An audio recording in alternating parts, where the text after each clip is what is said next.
नमस्कार कनिष्ठ महाविद्यालयीन शिक्षक बंधू आणि भगिनींनो, मी डॉक्टर अशोक गव्हाणकर, विजुक्ता महासचिव, तसेच विद्यार्थी career guidance and motivational speaker.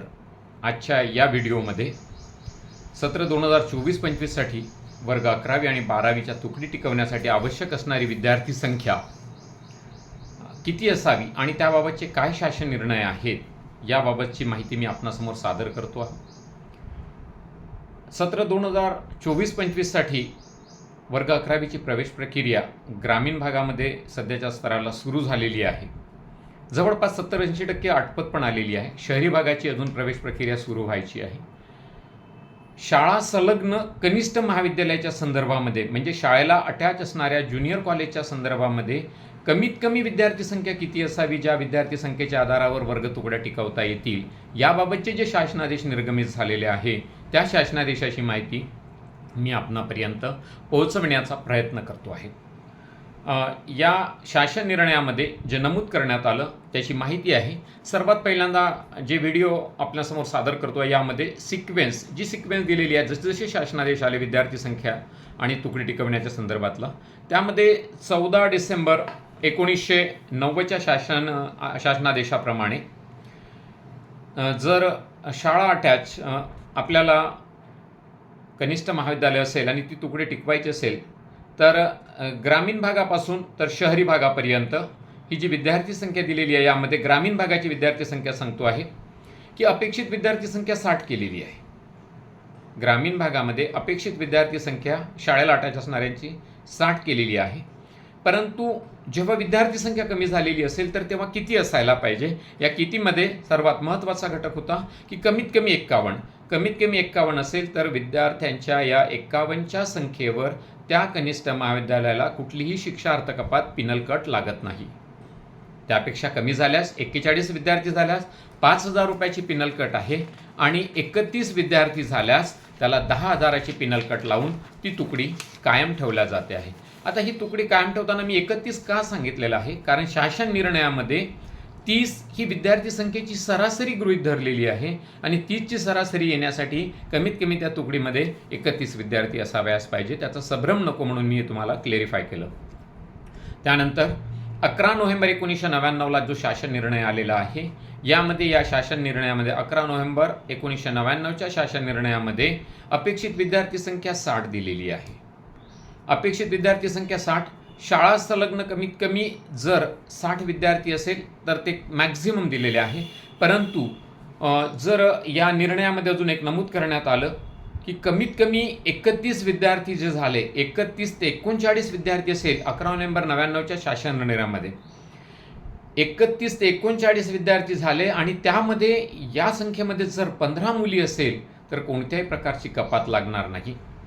मी काय म्हणतो आहे, 99च्या शासन निर्णयामध्ये मुलीची संख्या गृहीत धरून विद्यार्थी संख्या कमी जरी झाली तरीही त्यामध्ये काय अट दिलेली आहे तर 31 ते 39 विद्यार्थी जर झाले आणि त्यामध्ये 15 मुली असेल तर कुठलीही शालार्थ कपात, आपण ज्याला शिक्षार्थ कपात असं म्हणतो आहे, पिनल कट लागणार नाही. 10 मुली असेल तर 1,000ची पिनल कट लागेल आणि 5 मुली असेल तर 2,000ची पिनल कट लागेल. 30 विद्यार्थ्यांपेक्षा मात्र संख्या कमी झाल्यास तुकडी बिना अनुदानित होईल. ही अट या ठिकाणी कायम ठेवलेली आहे 99च्या शासनादेशामध्ये. नंतरच्या घटकामध्ये मात्र एक घटक झाला पुन्हा. संघटनेने शासन स्तरावर मांडलं की 30 विद्यार्थ्यांपेक्षा संख्या कमी झाली की तुकडी तुटणार. म्हणजे पुन्हा ग्रामीण भागातील एकमेव कनिष्ठ महाविद्यालय त्या गावामध्ये आहे आणि 30पेक्षा कमी झाल्यावर तुकडी तुटली, विनाअनुदानित झाली आणि त्या संस्थेनं नाही चालवलं तर त्या गावातील मुली शिक्षणापासून वंचित राहतील. म्हणून हा मुद्दा लावून धरला आणि म्हणून ग्रामीण भागासाठी पुन्हा सरकारने एक सोय केली आणि त्याबाबत 10 फेब्रुवारी 2000ला पुन्हा एक शासन निर्णय निर्गमित केला. या शासन निर्णयामध्ये काय नमूद केलेलं आहे की 30पेक्षाही विद्यार्थी संख्या कमी झाल्यास, आतापर्यंत 30ची अट होती पण या शासन निर्णयामध्ये मुली शिक्षणापासून वंचित राहू नये म्हणून 30पेक्षा विद्यार्थी संख्या कमी झाल्यास आणि या 30पेक्षा विद्यार्थी संख्या कमी झाल्यानंतरही त्यामध्ये जर 15 मुली असतील, कमीत कमी 15 मुली, तर 5,000 रुपयाची पिनल कट लावून ती तुकडी म्हणजे 30पेक्षा विद्यार्थी संख्या 26-25 जरी झाली तरी ती तुकडी कायम ठेवण्यात येईल, परंतु अट आहे की 15 मुली असाव्यात.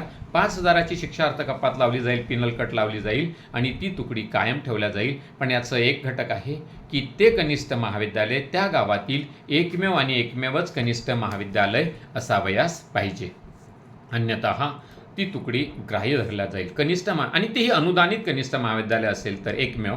तर याबाबत हा निर्णय 10 फेब्रुवारी 2000ला निर्गमित करण्यात आला.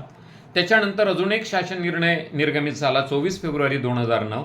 24 फेब्रुवारी 2009च्या शासन निर्णयाप्रमाणे माध्यमिक शाळा संलग्न कनिष्ठ महाविद्यालय असेल तर या ठिकाणी शहरी भागामध्ये, आता शहरी भागाला शाळेला अटॅच ज्युनियर कॉलेज असेल तर त्यामध्ये अपेक्षित विद्यार्थी संख्या 80 दिलेली आहे, अपेक्षित 80 केलेली आहे, परंतु ती कमीत कमी 50 होती. म्हणजे कमीत कमी 50 असेल तर ती 50 ते 80 पर्यंत 24 फेब्रुवारी 2009च्या शासन निर्णयामध्ये नमूद केलेलं आहे. 50 ते 80 पर्यंत पहिली तुकडी, 81 ते 140 पर्यंत दुसरी तुकडी, 141 ते 200 पर्यंत तिसरी तुकडी, 201 ते 260 पर्यंत चौथी तुकडी आणि 261 ते 320 पर्यंत पाचवी तुकडी. ही शेवटची तुकडी म्हणून ग्राह्य धरा किंवा शेवटच्या तुकडीला आवश्यक असलेली विद्यार्थी संख्या 50 कमीत कमी.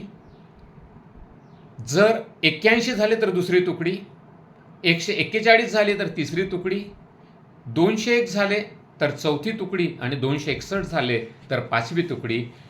शहरी भागामध्ये शाळेला अटॅच असणाऱ्या कनिष्ठ महाविद्यालयामध्ये ही विद्यार्थी संख्येची अट दिलेली आहे या ठिकाणी.